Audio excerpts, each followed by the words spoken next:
Okay, let's unpack this. Because, I mean, if you are deeply tuned into the entertainment landscape right now, Hmm. you might have noticed a structural anomaly taking place, especially as we're moving through the early weeks of this new year. Oh, it's highly unusual. For years, this cycle has been, well, completely predictable. Totally. The massive holiday box office success would inevitably settle down, streaming numbers would normalize, Right. Drop back towards the baseline. and the music charts, they traditionally revert back to reliable catalog hits, while the industry sort of holds its breath for the big Q1 releases. It's supposed to be a market reset. It's supposed to be, but that's not what's happening. Exactly. The pattern broke, and it broke hard this year. The excerpt sources we're drawing from this Entertainment Pulse report describes what we're seeing as compression and carryover. And that's a fantastic way to put it. It really is. It tells us that audience momentum isn't just resetting to zero. It's traveling across consumption windows, Yeah. weeks, even months later, and it's dragging that high signal content with it. That carryover, that inability of the market to really cool down, that is the core structural shift we need to analyze today. We are fundamentally moving away from an era that was defined by short, isolated spikes. That viral moment that's everywhere for 48 hours and then just gone. Precisely. It burns bright and then fizzles out. What defines true success right now is the sustained signal. And that really defines our mission in this deep dive. We're using these specialized reports to break down where audience attention is accumulating and, maybe more importantly, where it's traveling next. Yeah. So the core lesson for you, the listener, who needs to navigate all this complexity, whether you're a creator or studio exec or just, really curious, is understanding how the quality of that sustained engagement is now decisively outweighing raw scale. And you can see this gravitational pull immediately. It's disrupting decades of seasonal predictability. Yeah. Just look at the biggest theatrical success from the holiday period. Avatar, Fire and Ash. A single title still anchoring the global box office weeks later. Right. I mean, that level of market stability, that persistence, is simply not typical post-holiday behavior. And on the streaming side, it's the identical dynamic. We see a massive year-end series finale, Stranger Things, which isn't just wrapping up. So, It's generating sustained streaming numbers, it's driving massive talent interest, and it is actively disrupting the music charts well into this new calendar year. This kind of sustained performance, it signals a dramatic strategic shift. It's in how content is being constructed, how it's launched, and how it's marketed afterward. So the studios are building for the long haul. They're building content to create a persistent, ongoing gravitational pull. The investment isn't in a momentary flash anymore. It's in building an entire universe that has the necessary density to keep audiences perpetually engaged. It's about cultivating staying power. Exactly. So let's start exactly where that gravitational pull is most visible, the theatrical box office. Like you said, box office behavior is usually the clearest and, the first indicator of that annual reset. Yet Avatar, Fire and Ash it's fundamentally defying all the seasonal norms. It is the definition of a market anchor. The film remained the top title domestically for a fourth consecutive week. A fourth week. Just think about what that kind of sustained dominance means in the early part of the year. It proves that a true tentpole franchise doesn't just dominate the holiday season. Yeah. It influences the entire ecosystem around it for months. It acts as a financial buffer, a market stabilizer. And the numbers themselves are just staggering, right? They really reinforce that staying power. They do. We're talking about the third installment in James Cameron's saga, and it has now surpassed $1.1 billion worldwide. Which is incredible. That's already solidified it as the third highest grossing movie of 2025, and it just overtook the animated film Lilo and Stitch. That massive long tail isn't just impressive, it's economically vital for the studio.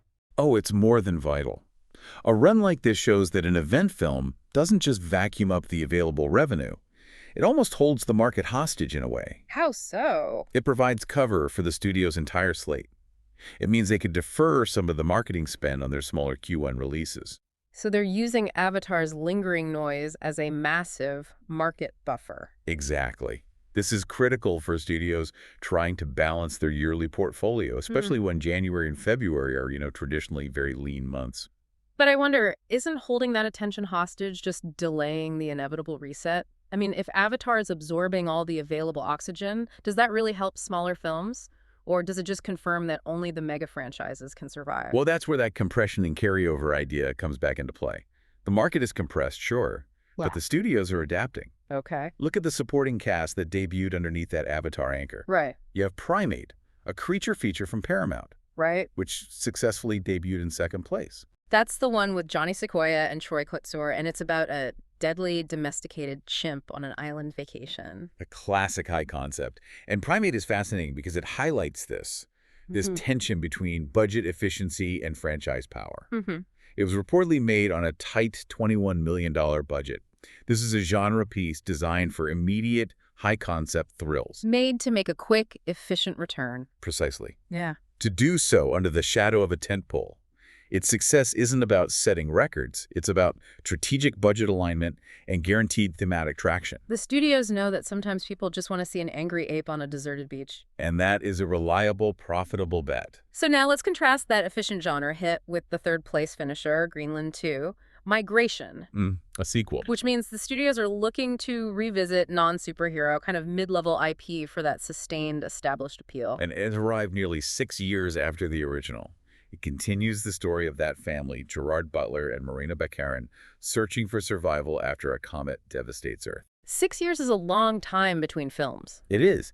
And revisiting this IP after such a long hiatus suggests studios are actively hunting for that durable established audience. The one that showed up 6 years ago and will come back for a concept they already know. Even if it's not part of a mega franchise machine, they're confirming the enduring value of mid-tier IP that has inherent traction, rather than constantly trying to invent new properties from scratch, which is way riskier. So much riskier. So if we piece it together, Yep. Avatar gives the market stability, Primate shows successful budget efficiency under that compression, and Greenland 2 demonstrates the durability of non-superhero IP. Exactly. And this whole dynamic, it sets the stage for what's coming next. We're looking ahead at Sony's 28 years later, the Bone Temple and MGM's Mercy in the coming weeks. Right. So the crucial question for the market is whether these next wave releases can successfully leverage the stable market Avatar has created. Or if that anchor's gravity will just diminish the space and attention available for everything else. It's the key tension. But for the studios, the ability of Avatar to sustain buzz far beyond its initial release window confirms it. The old model of the aggressive box office spike is decisively evolving into a model of box office persistence. This idea of persistence, of a sustained signal, it leads us directly into marketing strategy. And this is where it gets really interesting. We talked about how the start of the year usually means muted, quiet marketing. But this year, a single December release, Avengers Doomsday, is actively shaping consumer behavior well into January. And it's doing it with a strategy that feels almost surgical. It does. This campaign is already a textbook case study in the new rules of entertainment marketing. Yes. It's a dramatic shift from the traditional approach. Which was what? Just throwing noise at people? Massive amounts of undifferentiated noise at the consumer, yeah. This is something else entirely. It's built on precision, deliberate pacing, and long-term momentum. So what broke the pattern first? What was the first sign this was different? It was the initial structure of the campaign. Instead of dropping a massive trailer just to completely dominate the news cycle. And burn out quickly. Right. Instead of that, the campaign started with a structured cast announcement. It wasn't about chasing immediate attention. It was about setting a deliberate tone and establishing control over the narrative timeline. And that control is essential when you're playing the long game. Absolutely. Yeah. Then came the sequencing of the trailers. We're seeing these tightly focused, deliberate teasers released a full year ahead of the film. A whole year? A year. Most major campaigns would panic. They'd compress all the excitement into a short, high-pressure, 3-month burst. Avengers. Doomsday is doing the exact opposite. It's patiently pacing the momentum. Avoiding market saturation while ensuring the signal remains constantly active in the periphery. But isn't pacing it out a year in advance a huge gamble? I mean, in a world of constant content leaks and spoilers, doesn't that patience actually increase the risk that something external will kill the puzzle before the big reveal? That's a valid strategic tension, for sure. But the campaign mitigates that risk through its confidence in its own product, and crucially, through the third and most innovative layer. The coded countdown. The coded countdown. The release date of the first full trailer is hidden in plain sight, embedded directly into the teasers themselves. Can you tell us more about the mechanics of this? Because this isn't just a fun little Easter egg for fans, is it? No, it is far more than novelty. And this is critical to understand from a marketing data perspective. This functions as scaled audience participation. Scaled audience participation. The studio isn't just speaking at the fans, asking them to consume. They are inviting them to actively decode the campaign itself. That's a huge difference. It is. This level of active engagement creates deep investment. It fundamentally turns consumption into a cooperative puzzle.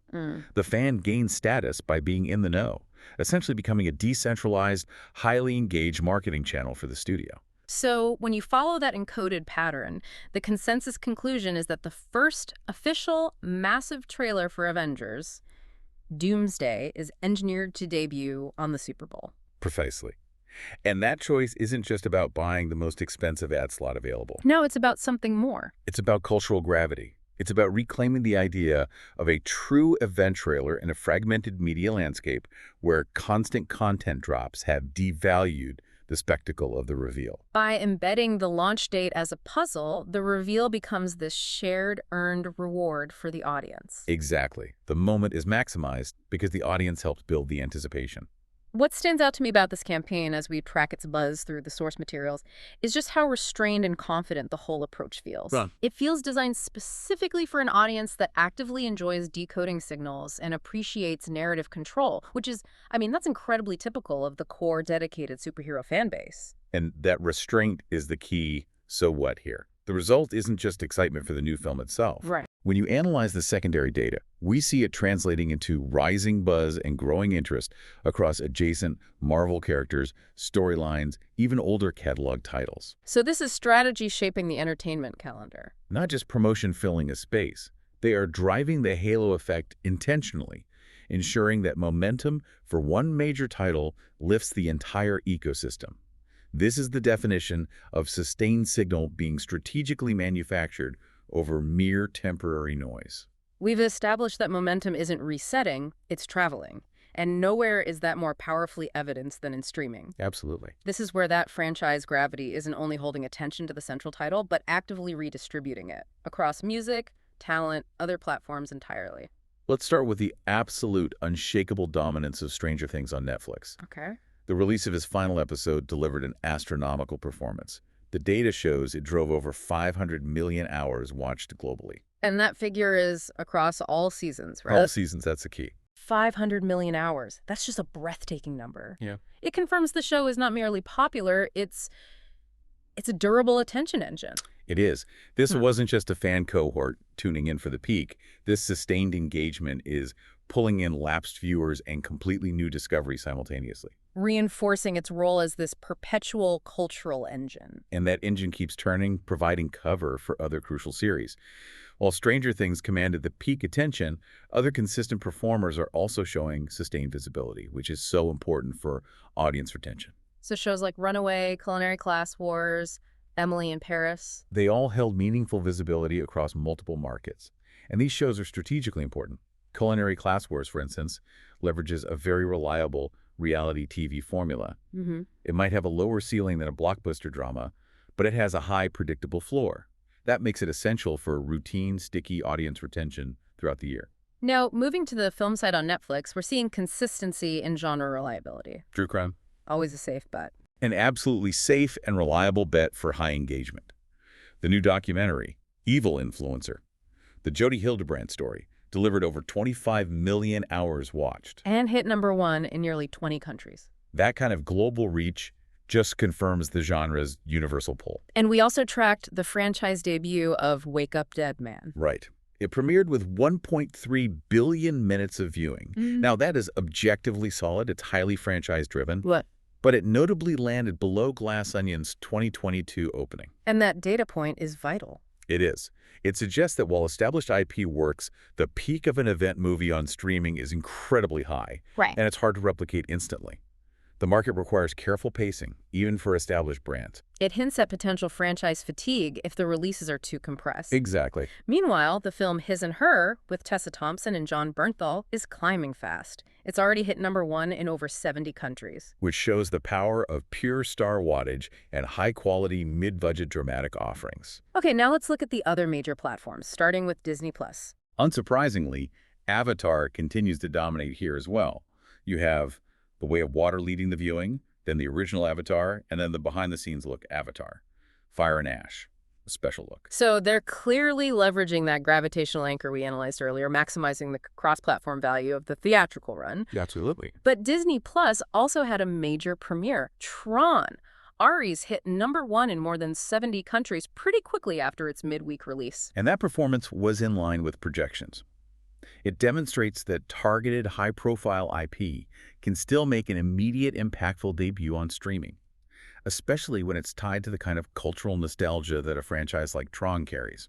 But you said what's increasingly interesting is the external lift we're seeing. Yes. You mean the awards season impact? Precisely. Films like One Battle After Another and Begonia are seeing significantly elevated performance levels simply because the external buzz, the nominations, critical discussions, industry chatter is pushing audiences to either discover these titles or rewatch them. So that external validation acts as a powerful discovery mechanism. It translates directly into viewership. It does. And that cross-platform momentum is vital for the health of the whole content ecosystem. Yeah. We are seeing familiar, deep catalog performers return to prominence on other platforms. Like the How to Train Your Dragon titles re-entering the top ranks on HBO Max. And DreamWorks Animation continuing its steady performance on Peacock. Simultaneously, new series launches like The Pit on HBO Max and The Night Manager and Beast Games on Prime Video are seeing clear lift. Why is that? It's often because the talent involved is also driving news cycles elsewhere or because the concepts align with current trends. It's all connected. Let's zoom out to the overall U.S. cross-platform data for the week ending December 14th, because this is where the sheer scale of sustained attention becomes truly quantifiable. Stranger Things led all titles with over 3 billion minutes watched. 3 billion. Yeah. That's a sustained attention span that requires incredible commitment from the audience. And it wasn't alone in that long-form engagement. Netflix's documentary Sean Combs, The Reckoning, and Paramount Plus's Landman each surpassed 1 billion minutes viewed. Which confirms that audiences are willing to invest heavily in content that offers depth and cultural relevance, regardless of whether it's scripted drama or true-life documentary. We also saw that compressed window success model at work with Percy Jackson and the Olympians Season 2 on Disney+. Yes, 508 million minutes watched. But that was based on the midweek release of just the first 2 episodes. That is a staggering density of attention. It shows that releasing high-demand content strategically and sequentially still drives immediate, measurable audience focus. It's less about binge-dropping everything at once. And more about scheduling intentional viewing events. Exactly. Which brings us to maybe the biggest surprise and the most literal translation of franchise gravity. The music charts disruption. I love this part. Of all the data points, I find the success of Joe Keery's musical persona the most compelling. It's phenomenal. Joe Keery, a key character actor in Stranger Things, suddenly topped the global charts under his music moniker, D-Joe. His track, End of the Beginning, took the #1 global spot with over 55 million streams. That is one of the strongest, most authentic crossover moments we've seen between scripted TV visibility and music consumption in this current cycle. The audience didn't just watch the finale. They immediately followed the talent into their adjacent creative pursuits. It confirms that if the core signal is strong enough, attention will redistribute horizontally. And the halo effect wasn't just limited to that one track. D-Joe became the biggest gainer on Top Artists Global. He jumped 122 spots to number 41. Wow. It proves that when a finale lands with that much cultural weight, attention doesn't collapse. It aggressively redistributes into adjacent interests and properties. And we see that redistribution reflected directly in the talent metrics across social platforms. 9 of the top 10 most searched and discussed talents were directly tied to Stranger Things. Yep. Millie Bobby Brown led the pack, followed closely by Jamie Campbell-Bower and Sadie Sink. Sadie Sink, in particular, has this unique strategic momentum right now. She does. Her visibility is being amplified by broader franchise interest tied to her upcoming roles in Spider-Man, Brand New Day, and, crucially, Avengers Doomsday. So this is a textbook example of a talent maximizing a core success. And immediately translating that momentum into future high-profile roles and other massive blockbuster conversations. We also have to highlight Nell Fisher, who remained firmly in the top 5. Her sustained placement was driven by her breakout performance, the late-season character elevation of Holly Wheeler. And this is proof of concept for writers and showrunners. A strong narrative payoff elevating a character toward the end of the run translates rapidly into individual talent interest and sustained searches. It's an immediate feedback loop from narrative success to talent momentum. Showing that narrative strategy is a crucial part of the marketing plan. It all connects. Whether it's talent following the music or awards buzz elevating older titles, this section just confirms that the sustained signal is the strategy. It's all about building these interconnected, mutually reinforcing ecosystems. Okay, shifting gears now to the creator economy and social media metrics. Because the same principle, that sustained signal over raw spikes, is governing authority here too, and we can confirm the constant. Jimmy Donaldson, Mr. Beast, holds the top spot in Favicon's top creators ranking based on social authority. He remains the immovable object. He is the gravitational center, absolutely. But the crucial observation in this week's report is the momentum underneath that leader. The structural shift is happening lower down the ranks. Okay. And it emphasizes that engagement quality is becoming the decisive factor, not just the raw follower count. So we're talking about authority defined by depth, not breadth. The textbook case for this quality engagement is Dua Lipa. Yes, she surged to the #2 spot. Driven almost entirely by her activity on Instagram. Her follower growth has been steady, but her authority is defined by signal strength and consistency. Crucially, her engagement rate averages 1.9%. And what does that mean for a follower base her size? It translates to roughly 7 million engagements per post and average views around 51 million. That 1.9% figure is an incredibly high conversion. It indicates true audience investment.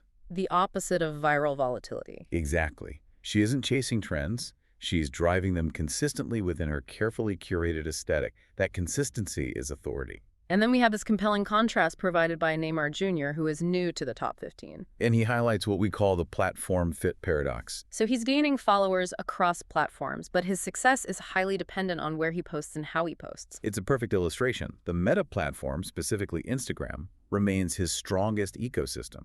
Here, he averages 2.7 million engagements and close to 80 million views per post. And that audience is highly optimized for his specific content, right? High production, static images, lifestyle videos. Which works natively on Instagram, yes. But his TikTok presence tells a radically different story, even though he has, 35 million followers there? A huge following. But his TikTok engagement is severely limited. It averages 0.02%, with average views around 168,000. That's a massive disparity. It is. And it confirms that raw scale is a meaningless metric if your content style or frequency doesn't align with the native audience behavior of that platform. So if you're a creator or a brand, you need to reevaluate your metrics. You do. A small, high-quality, high-engagement following on the right platform is far more valuable than a massive passive following on the wrong one. We're seeing positive momentum for other major names, too. Billie Eilish, Jennie Kim, Kylian Mbappe, and Millie Bobby Brown. All benefiting from sustained visibility tied to ongoing projects, music releases, sports cycles, and of course that ever-present franchise-driven press activity we discussed earlier. And looking at platform leadership specifically, we see IShowSpeed and Chris Hemsworth seeing lifts on Instagram. On TikTok, after the top 3, you've got Nicole Figueroa, Brooke Monk, and Kenya O's leading the ranks. And YouTube. Beyond Mr. Beast, its authority is led by the Stokes twins and Alejo Igoa. LinkedIn predictably remains dominated by institutional influence. Bill Gates, Barack Obama, Gary Vaynerchuk. Which reflects a different professional definition of authority. Completely. And even on the brand side, the shifts are incredibly telling. Yeah. FC Barcelona moved into the top position, actually overtaking Instagram as a brand authority account. And Formula One climbed to 3rd place. Why does FC Barcelona overtaking Instagram matter symbolically? What does that tell us? Well, it demonstrates that audience gravity is shifting towards entities that provide cultural community and a persistent real-world narrative. I see. Instagram as a platform account offers a utility. FC Barcelona and Formula One offer a narrative identity and a constant year-round source of shared enthusiasm and sustained relevance. The audience wants to follow the story, not just the utility. Exactly. So what does this all mean for the overall influence landscape? What's the big takeaway? The takeaway is clear. Authority is increasingly being shaped by sustained engagement quality, specific platform strength, and deep cultural relevance. Follower counts are just the initial entry fee. The starting point. True influence requires a deeper, more consistent signal. You can't just be big and fleeting. You have to be sticky and essential to the audience's identity. This focus on controlling momentum, it extends directly into how major studios are strategically planning their slates. Absolutely. specifically regarding sequel speed, franchise investment, and some very high-stakes casting. It's all about maintaining franchise value and ensuring creative clarity above all else. Let's first look at the speed of reaction, what we'd call the fast follow model. Lionsgate is moving quickly on The Housemaid's Secret. The sequel to The Housemaid. Right, following its stronger-than-expected box office performance. And what makes this decision so strategic is the alignment. Sydney Sweeney is returning as Millie Calloway, and crucially, she's stepping into an executive producer role. That signals a profound alignment between the star, the studio, and the brand's creative direction. And Paul Feig is returning to direct the adaptation of the second novel by Frida McFadden. Production is expected to begin in 2026. This timeline is absolutely intentional. It's positioned as a fast follow designed to sustain the momentum generated by the first film, rather than waiting so long that they have to reboot the entire public awareness. Which can cost tens of millions in marketing alone. Of course. They're banking on the current signal strength and the continued popularity of the source material. It's a calculated risk to strike while the IP is hot. Maximizing the current cultural currency of the original film's success. Exactly. Meanwhile, over at DC, the construction of the Batman Part 2 is happening with a similar sense of deliberate, almost slow burn control. Industry chatter is pointing towards Sebastian Stan being in talks for Harvey Dent for Two-Face. And this potential casting choice, it just reinforces director Matt Reeves' foundational strategy, a character-first, slow-burn approach. He's building the Gotham ensemble, led by Robert Pattinson, with Scarlett Johansson also attached, with weight and deliberation. They aren't seeking immediate headline spectacle. They are investing in the emotional foundation of the franchise by adding profound character depth through these casting choices. It's about trust in the narrative over chasing instant hype. That's it. Which brings us to a major bellwether for Disney, the highly anticipated live-action update of Tangled. Right. The casting announcement of Tegan Croft as Rapunzel and Milo Manheim as Flynn Rider reveals exactly where Disney is focusing its live-action strategy for future success. And this was not an easy decision. The process was highly competitive. It involved extensive auditions and chemistry reads in London late last year. The sources confirm multiple performers were tested for Rapunzel, right? Including Sarah Catherine Hook, Olivia Mae Barrett, and Freya Skye. And Freya Skye generated significant fan interest due to her strong musical background. That level of testing, it just signals the incredibly high stakes involved here. The consensus among executives and partners is that Tangled is not a project where casting can afford to rely on surface appeal or short-term star power. Precisely. Rapunzel specifically has to carry three things simultaneously: authentic emotional intimacy, undeniable musical credibility, and sufficient cultural reach. A failure in any one of those areas can undermine the entire adaptation. And the lessons learned from previous Disney live-action films confirm this. The ones that achieved sustained success are the ones that respected the emotional spine of the original and updated the execution through strategic casting and music. And if that clarity weakens, the whole momentum struggles. It's a key lesson learned from past, less successful adaptations where the casting just felt misaligned. Tegan Croft was ultimately chosen because she offered a grounded emotional presence with the theatrical range needed to scale the role. It was about fit over novelty. And the pairing of Croft and Manheim is highly intentional. Very. They have established Gen Z recognition without being overexposed. They're comfortable in franchise ecosystems. And critically, they demonstrate the ability to navigate the modern, intense press cycle without creating friction. So this pairing is designed to lower the friction across the entire launch window. So Disney isn't just seeking talent. They're seeking strategic partners who can ensure the signal remains sustained and positive. Absolutely. And because this is a musical property, the stakes are doubly elevated, aren't they? They are. The ultimate success signal for Tangled will be how Disney chooses to position the music in their upcoming marketing. Because for a property like this, music is not just an enhancement. It is the fundamental mechanism that determines whether the film sustains attention beyond the opening weekend and earns its place in that live-action success column. Every decision here, from the fast follow sequel to the calculated casting shows, major studios pivoting to a strategy centered on controlling their momentum rather than merely chasing short-term noise. We've seen how momentum sticks to franchises and talent, but that sustained signal isn't limited to traditional film and streaming. Not at all. It's now the essential driving force behind how intellectual property, or IP, is leveraged across completely disparate industries: gaming, tech, fashion, even niche collectibles. And this phenomenon demonstrates that the strength of the IP and its sustained signal determines its commercial utility across the market. It allows it to generate revenue and engagement years after its media debut. Which is essential for converting cultural equity into measurable commercial value. So let's start with IP meeting technology.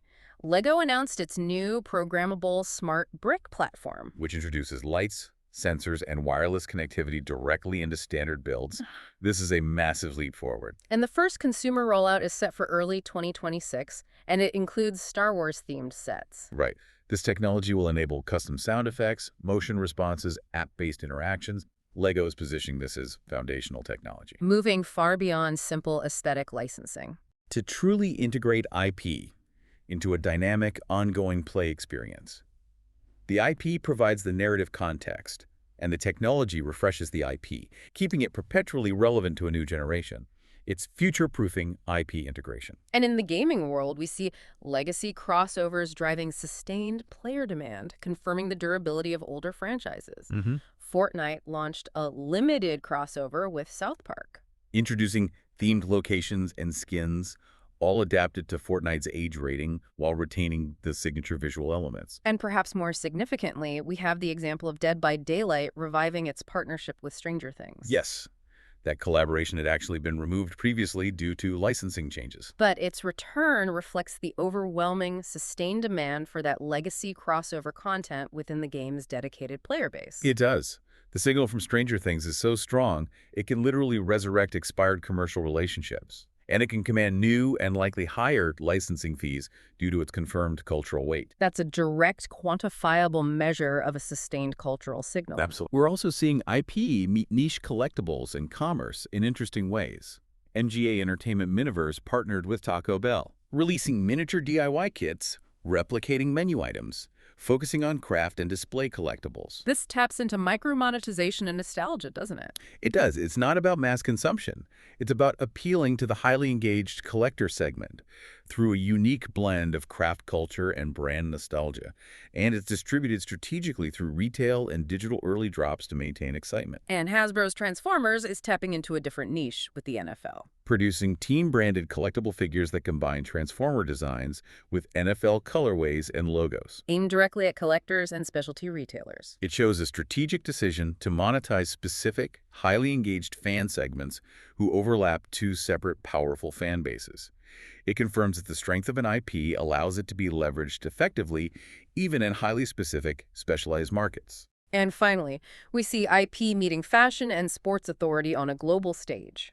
Skims released an official apparel collection for Team USA ahead of the 2026 Winter Olympics. Continuing their multi-year relationship, this covers loungewear, intimates, and adaptive styles designed for off-field and ceremonial use. So this partnership is leveraging the cultural authority of a fashion brand with the institutional authority of global sports, positioning the IP for maximum visibility during a massive cultural event. And the digital landscape is being shaped by major sports IP as well. TikTok has been named an official digital content partner for the FIFA World Cup 2026. Which means TikTok will be providing short-form highlights, creator integrations, and behind-the-scenes content natively on their platform. Which reflects FIFA's increasingly sophisticated strategy to distribute content natively across social platforms, acknowledging that sustained engagement often happens outside of the traditional broadcast window. All these examples prove one thing. The moment a franchise creates a sustained signal, it becomes commercially viable and highly valuable across every possible adjacent industry, maximizing its total market footprint. What an extensive and detailed look into the new rules of entertainment. I mean, we have tracked attention from the box office gravitational anchor all the way through specialized programmatic collectibles. To summarize the key takeaways, the entertainment landscape is now defined by compression and momentum carryover. Right. That cultural signal is not resetting at the end of the calendar year. It is persistent. And marketing success is fundamentally shifting. It's moving toward patience, precision, and scaled audience participation, as we saw so vividly with the coded countdown of Avengers Doomsday. Franchise success fundamentally redistributes attention, not just into sequels, but into talent, music, and adjacent titles. That halo effect is now a crucial, measurable metric for total ecosystem success. And on social platforms, authority is demanding engagement quality and platform-specific fit, overriding the superficial value of raw follower scale. Which is becoming increasingly irrelevant. Yeah. And finally, studio strategy is prioritizing clarity and control. They're casting for emotional and musical credibility, as we saw with Tangled, and using rapid sequels, like The Housemaid's Secret, to control and sustain momentum rather than chasing it later. So let's connect this back to you, the listener. When you look at the content you create, or even just the content you consume, are you seeing those rapid, isolated spikes that were so common just 5 years ago? Or are you now seeing a sustained, continuous signal built for long-term engagement? It's a really important question. If you are a creator, this data means you need to reevaluate what true engagement looks like. If you're a marketer, this means focusing your energy on the platform where your quality resonates, even if the raw scale is lower elsewhere. Because the new goal of the industry is fundamentally to keep you perpetually engaged within the gravitational pull of their universes. The walls between consumption windows, theatrical, streaming, gaming, music, they're collapsing because attention is traveling freely between them. If the new game is perpetual engagement, then every single studio choice, from casting to marketing, becomes a calculated step toward perpetual capture. Which brings us to our final thought, Freedom All Over. If the most successful talent and IP are being defined by engagement quality and their ability to sustain a signal within an existing, highly structured franchise universe, what long-term impact will this pervasive pressure to be sticky have on the creation of truly novel or unconventional content that doesn't immediately fit into a pre-existing structure? Will the need for a sustained signal ultimately stifle the ability of the industry to take a risk on something completely and totally original?